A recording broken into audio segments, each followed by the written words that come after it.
이 사례에서 있는 이 문단은 별표를 2개 치신 다음에 요게 나중에 여러분들께서 고수가 됐을 때도 자꾸 문제 풀 때 헷갈리고 틀리는 부분이 이 부분이니까 이 부분은 지금 정확하게 한번 제 이야기를 들어보세요.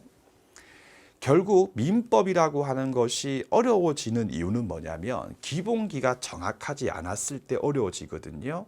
즉 채권자, 채무자라고 하는 거, 누가 채권자이고 누가 무자인지라고 하는 부분도 똑같은 하나의 이 사례에서도 즉 갑이 을에게 노트북을 매도했다라고 하는 똑같은 하나의 사례에서도 얼마든지 달라질 수 있습니다. 즉 무슨 말이냐?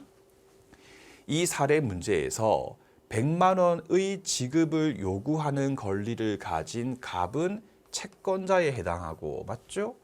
100만 원을 지급해야 하는 을의 입장은 을은 갑한테 채무를 지니까 채무자다. 그죠? 자다. 반면에 X 노트북 소유권을 넘겨주는 것을 요구할 수 있는 권리는 을이 가지고 있죠. 그러면 또 을이 채권자고요. 그죠? 그럼 또 갑은 을이 요구하면 을한테 X 노트북에 대해서 넘겨줄 의무 채무를 지는 것이기 때문에 노트북을 넘겨줘야 할 갑이 채무자가 되는 거거든요. 그러니까 쉽게 얘기하면 똑같은 갑과 을 사이에서 노트북에 대해서 똑같은 매매 계약을 했을 때도 어떤 경우에는 갑이 채권자이고요. 어떤 경우에는 갑이 채무자가 되는 거거든요. 따라서 이처럼 하나의 사실관계, 하나의 사례 문제에서 누가 채권자이고 누가 채무자인지는 목적물에 따라서 얼마든지 달라질 수 있다는 점을 반드시 이해를 해야지 어려운 사례 문제 풀 때 수월하게 풀 수가 있는 거예요. 즉 무슨 말이냐? 사례 문제를 풀 때 선생님 지문 1번에서는 갑이 채권자인데 왜 또 지문 4번에서는 갑이 채무자입니까? 이렇게 갑작스럽게 이렇게 무너지는 경우가 있거든요. 그런 경우는 어떤 경우냐? 이런 기본기가 튼튼하지 못한 상태이기 때문에 마판 갔을 때 혼란이 생기는 겁니다.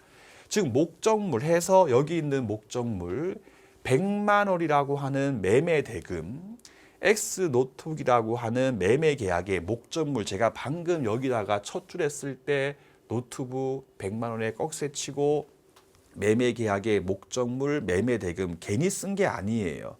둘 중에 어떤 게 중심인지를 파악해야 되는 거예요. 반드시 문제에서는 주어지거든요. 그 만약에 문제에서 색깔 바꿔가지고 X 노트북을 중심으로 물어보면 을이 갑한테 매수인의 지위에서 네가 나한테 팔기로 한 노트북 내놔라 라고 요구할 수 있기 때문에 X 노트북을 중심으로 보면 채권자가 을이 되는 거고 노트북을 넘겨줘야 될 의무는 갑이 지니까 X 노트북을 놓고 보게 되면 채무자가 갑이 되는 거거든요. 근데 말고 매매 대금을 중심으로 보게 되면 갑이 을에게 야 매매 대금 내놔라 라고 할 수 있기 때문에 그죠 여러분들? 권리를 가진 채권자가 매도인 갑이 되는 거고 채무자 같은 경우에는 을이 갑한테 돈 줄 의무를 지니까 을이 되는 거죠 여러분들. 알겠죠? 그럼 이렇게 하나의 매매 계약인데 갑도 의무를 지고 을도 의무를 지고 을도 갑에게 갑도 을에게 다시 그림을 그려보면 여기 갑이 있고 여기 을이 있었을 때 갑은 을에게 노트북 X 노트북을 넘겨줄 의무 이전시켜줄 의무를 지고 을은 갑한테 매매 대금 100만 원 지급해야 될 의무가 있지 않습니까? 이렇게 하나의 매매 계약에 기해서 갑도 을한테 의무를 지고 을도 갑한테 의무를 지는 계약을 민법에서 쌍무, 쌍방 둘 다 의무를 지기 때문에 쌍무계약이라고 부르는 거예요. 그래서 쌍무계약에 해당하는 매매계약에 대한 사례 문제를 풀 때는요. 일률적으로 매도인이 채권자다라고 단정하고 문제를 푸는 순간부터는 문제가 안 풀리는 거고, 개별적인 지문을 읽으면서 어떤 목적물을 놓고 문제에서 묻고 있는지를 파악했을 때 그때 실수하지 않고 문제를 풀 수가 있는 겁니다. 알겠죠, 여러분들?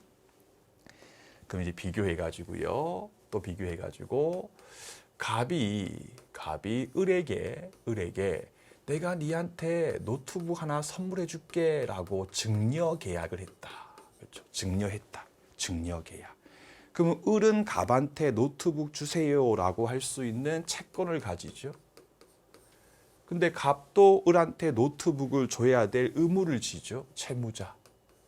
맞죠, 여러분들? 그러면 증여 계약했을 때는 갑이 을한테 뭔가 달라고 할 수 있어요, 여러분들? 없죠. 왜? 증여 계약은 공짜고 주기로 했던 거거든. 이렇게 증여 계약 같은 경우는 한쪽만 의무를 지지 을은 갑한테 받기만 하지 따로 을이 갑한테 줄 게 없지 않습니까?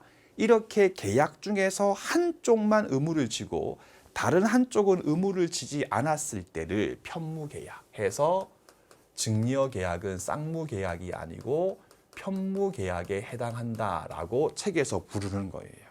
알겠죠? 꼭 기억하시고요.